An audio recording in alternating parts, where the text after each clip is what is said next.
Welcome to Popternative, where we dive into topical discussions from the worlds of pop culture, social media, and sports.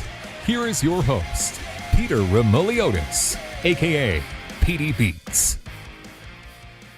PD Beats here from Popternative, speaking to Jordan Isaiah White about the Black Phone. Welcome to the show. Thank you so much for being here. Thank you so much for having me on. I'm so excited. It's been pretty non-stop for you and the Instagram account. I mean, people are just loving this movie. Yeah, I mean, it's really cool to see the amazing reception that this movie has got, and just like the fans are so talented with all like the edits and all that. So it's really amazing to see the appreciation that this movie has got. When you were cast, what did you know about the audition process and everything? Did you know you were auditioning for a bully in the movie? Like, what did you know about it? Yeah, so I did know that I was auditioning for a bully. I did a couple different auditions, except the audition for the role that I had, it was actually, we were auditioning for all three bullies like at the same time. So as you may know, like there are three bullies, but each one of us were like combining them into one character for the audition. So that's how that went. And you probably spent a lot of time with Brady and Spencer after when you were cast, because like a lot of your scenes are like together, right? Like the whole time. Yeah.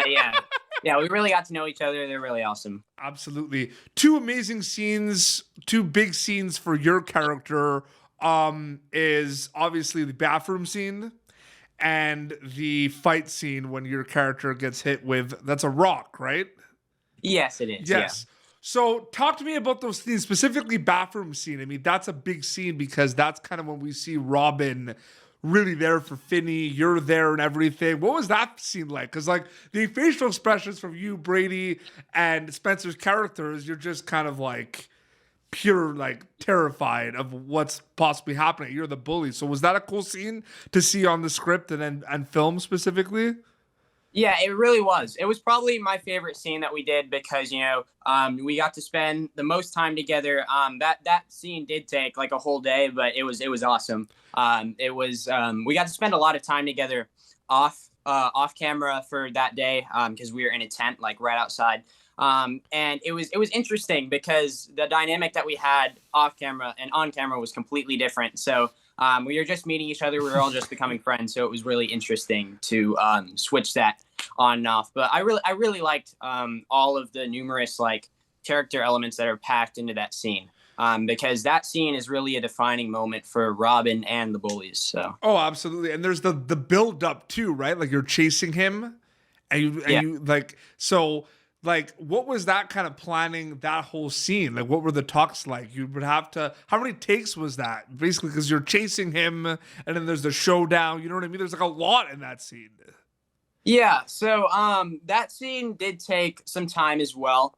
But yeah, we just kind of like, there were a couple times when like, I can't run that amazingly fast. So like I had to use like the corner of the fence to catch up with Mason, and it was kind of funny, but, yeah. That did work out fairly well. We found some really it wasn't too much of a struggle. Yeah, definitely. Absolutely. People are loving the movie. The fans love all the content, all the edits, the memes, the interviews. Maybe they already know this, but let's try to get something here. What is something about the Black Phone that you know or that people might not know about? Maybe the length of like of the shooting of it, or is there like a fun fact about the Black Phone that you can think of that people might not know about?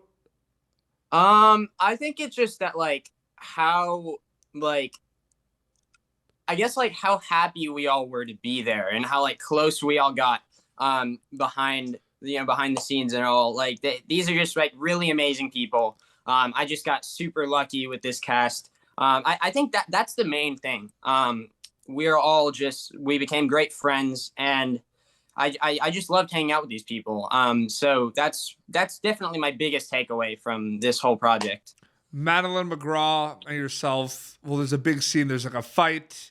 Her character Gwen throws a rock that hits your character, and you start bleeding, and then there's kind of you're both kind of sitting down while the rest of the fight's happening, and you just kind of blood's just kind of dripping down. What were some of those conversations like with Madeline for that scene specifically? Yeah.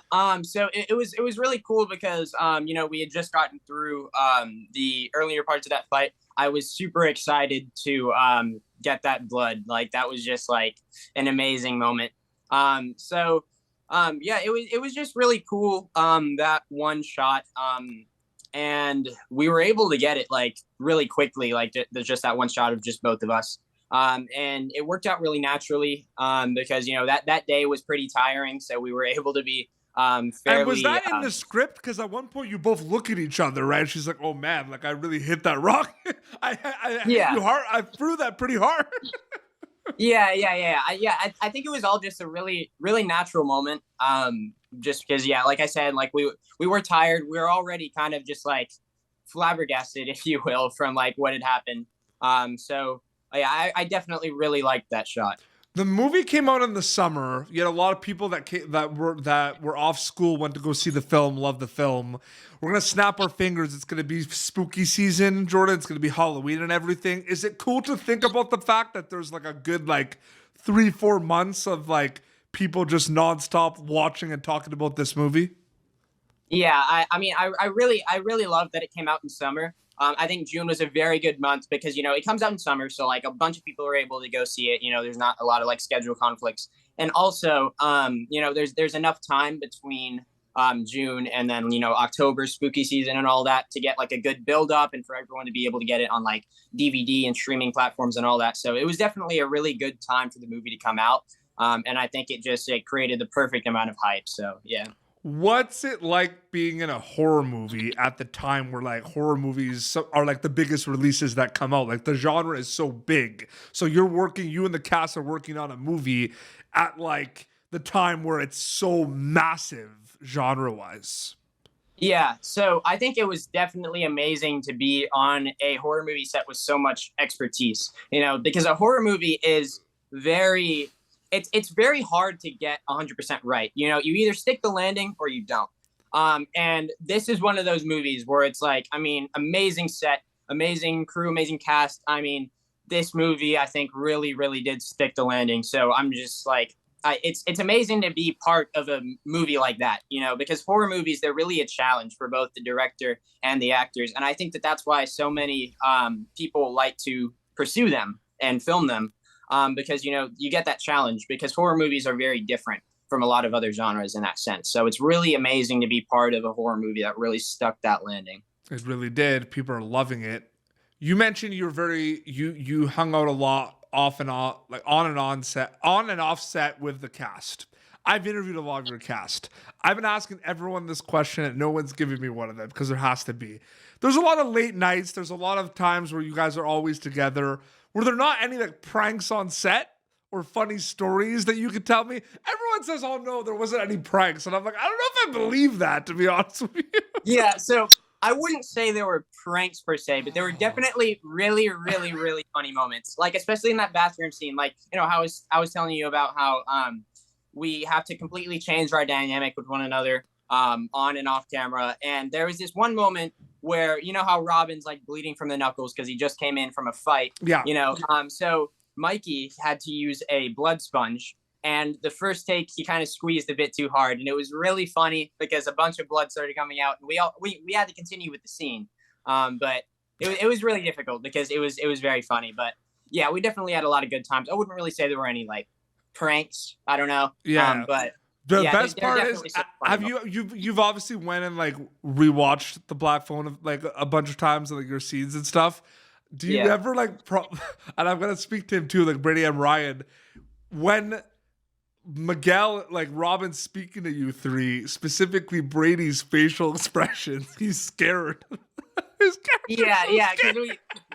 We had such a good time together that we had a very hard time keeping a straight face during that scene. So all I can think about is like those like tension moments where we're all just staring at each other. All I can think about is like how difficult it was to like just not burst out laughing because we had a really awesome time. And that's really all I can think about when I look at those like tension moments in that scene, because for us, it really, there was no tension at all. We just had to put that on. That was a wig that you wore? Sorry? Was that a Oh wig? yeah, a wig. Yeah. So the bottom half was. I didn't want to was assume fake. and be like, I didn't want to assume and be like, what was like putting the wig on? Imagine you were like, Yeah, it was my hair. So, I took a long time to grow it. Yeah, I did have fairly long hair back Okay. then. It wasn't totally a wig. That I had extensions. The top half was real, the bottom half was extensions. Yeah. Awesome. How long? And like when you had the blood down, was there any other makeup touch-ups they had to do for that scene specifically? No, it was just like a blood rig that they like brought under my hair, and yeah. Because you didn't have to have a lot of those shadow kid, like the shadow kids, like with like the cuts and all the like. You didn't have to have any of that. Yeah. Apart from the shadow kids, like all of us were just very like natural. Like we didn't need like apart from the blood and all that. They just liked us as we were. They wanted it to look super natural. So yeah. Yeah, because they had some couple of days. They said the shadow kids that they were like hours in the makeup chair for like the gashes and everything. No, it's so great. Last question before. And I know everyone's saying like the people they got to work with. So if there's something else to be awesome, but like, what's your favorite thing about being part of the Black Phone specifically?